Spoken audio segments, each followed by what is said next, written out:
प्यार सिर्फ तुम भाग एक। करण के प्यार की खातिर कनक ने खुद को बदचलन तक साबित कर दिया, लेकिन उसे पाना इतना आसान नहीं था।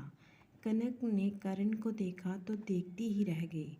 पल भर में ही उसकी आंखें दरिया बन गई। ये क्या हालत बना ली थी उसने अपनी। कनक ने अपनी सांसें रोक लीं। अगर उसकी सांस की आवाज़ करण ने सुन ली तो करण का स्ट्रेचर वहाँ से हटने के बाद कनक ने सांस ली तो उठती गिरती सांसों के साथ पलकें भी झरना बन गई। करण का ये हाल सिर्फ और सिर्फ उसके कारण हुआ है। वो ये जानती थी, पर कर भी क्या सकती थी। क्या उसके वश में कुछ था? कनक सारी रात टहलती रही, अतीत के सागर में डूबती उतरती रही। कितना खूबसूरत हुआ करता था उसका करण, कॉलेज की हर लड़की के दिल का ख्वाब। जब वो ड्रम बजाता तो खचाखच भरा ऑडिटोरियम तालियों से की गड़गड़ाहट से गूंज उठता। अपनी पहली मुलाकात को याद करके कल्पना के होठों पर जाने कितने अरसे बाद प्यारी सी मुस्कान खेल गई। उन दोनों की मुलाकात कितनी फिल्मी थी।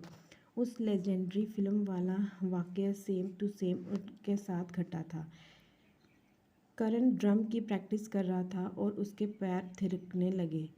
करण का ध्यान उसकी ओर गया तो उसने उसे देखता ही रह गया। ड्रम की ताल टूटी तो उसका ध्यान करण की ओर गया, जो एकटक उसकी ओर देख रहा था।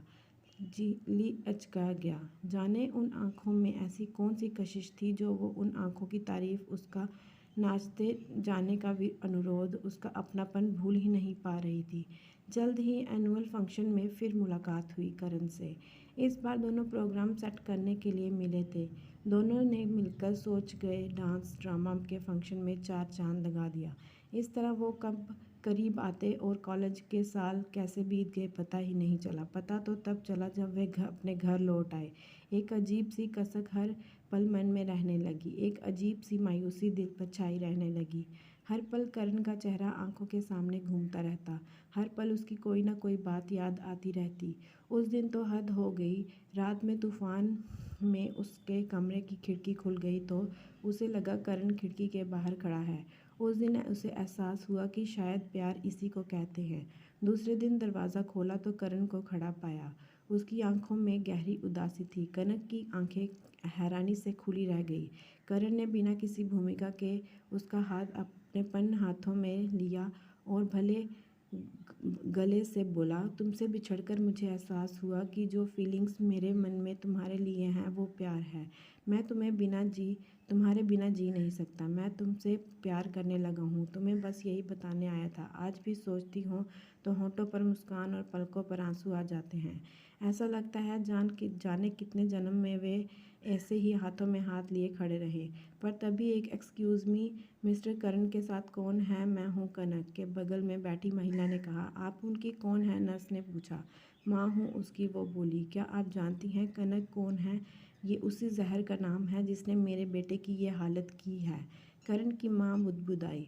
कनक की जैसे सांसें रुक गई। आपका बेटा बेहोशी में ये नाम बड़बड़ा रहा था। वैसे अब उसकी हालत बेहतर है, आप उसे मिल सकती हैं।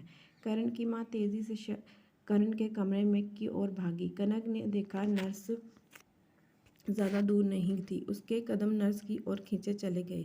सिस्टर, वो करण को क्या हुआ है? आप उनकी कौन है? नर्स ने जवाब दिया के बदले में उसने जवाब दिया, जी मैं जिस पेशेंट के मेरे भाई के साथ आई हूँ वो और करण जी एक ही कमरे में हैं। ओ देखिए, अभी हमारे पास सिंगल रूम नहीं है। नर्स ने उसकी बात का यही मतलब निकाला जो उन स्थितियों में कोई भी निकालता। अब कनक के पास करण की हालत की वजह जानने का कोई तरीका नहीं था। भैया ठीक हो चुके थे। पापा उसके डिस्चार्ज पेपर बनवाए गए थे। अब तो कमरे में जाने का भी कोई बहाना नहीं था। पर फिर भी वो कमरे की खिड़की पर खड़ी हो गई। तू भूल क्यों नहीं जाता उस बेवफा को?